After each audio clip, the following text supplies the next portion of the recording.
Hey guys, Tish over here, how are you doing today? So today's video is going to be when I was thinking about previous times that I've been visiting venues and talking to people that have been subscribed to my channel. Thanks to everyone who's subscribing and I've actually spoken to in real life. One of those questions that keeps coming up because people feel like my opinion is valuable even though I don't understand how. Because, you know, if you really want a valued opinion, you should go and ask, you know, a YCS winner or a regional topper who consistently tops or wins these massive events. Yeah, you want to get their opinion because chances are they'll be more valuable to you. People will ask me, these subscribers, you guys, when do I think the game is going to end?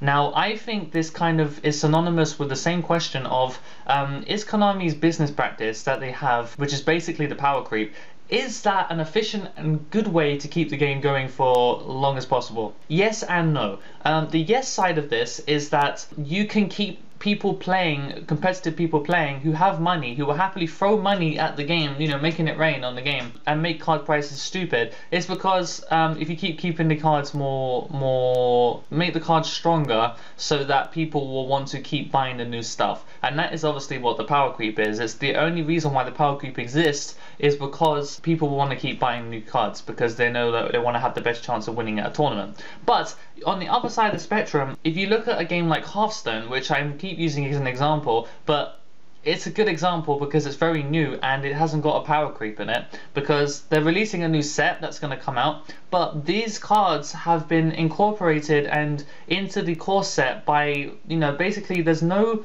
power creep whatsoever. Like, these new cards are good, but the old cards is good as well. So they have different things like, oh, this card is really strong, but the cost to use it is very high as well. So it kind of balances with cards that already exist. So therefore there's a kind of curve, but you don't have a curve of power, you have a curve of strength. So as you progress through the game, by the time you get near the end of the game, the power of the cards that you can use are much higher than those at the beginning of the game. So therefore it justifies the strength of the cards. But with Yu-Gi-Oh! You can bring out massive beaters instantly, and if you have a power creep, you can see this power creep instantly happen on the first turn. You can summon stuff like BLS super fast, but there are other cards which you can summon instantly for no cost whatsoever. And that's the thing. Yes, the power creep keeps competitive people playing, but Hearthstone is a good example of when the power creep doesn't exist and the game has over 20 million players consistently playing every month. So they're clearly doing something right, and I think the reason is that if you introduce new stuff all the time but you don't increase the power of these cards, then you will keep people playing because new cards is fun.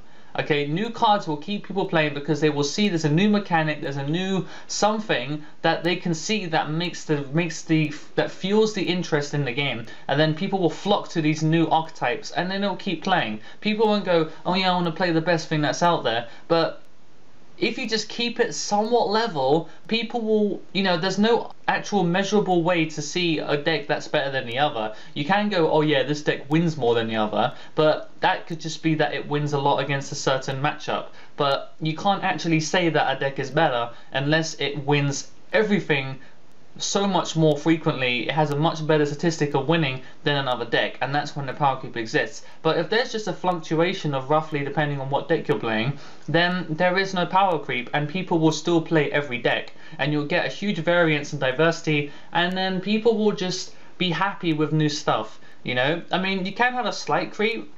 You know, one card suddenly is now much better than another, but every card in Hearthstone, for example, has its own little benefit that another card that's slightly better doesn't have. You know, whether or not it's part of an archetype, it gets certain benefits depending on what type it is, you know, for example. So that's how I feel about it. I just feel like Konami is slowly heading towards a state where they're going to be releasing cards that literally say, when you summon this, win the duel, because you can't go any further than that in terms of power because it instantly wins. You have to hope you have a Vet Veiler for it, you know, unless it's a condition and you can't lose. So that's it. I mean, when it gets to that point, you know the game is fucked, and that's the thing. The game has a finite longevity in this sort of way that they've structured the game, that it will eventually collapse, and you know that's going to happen. This game can't go on forever.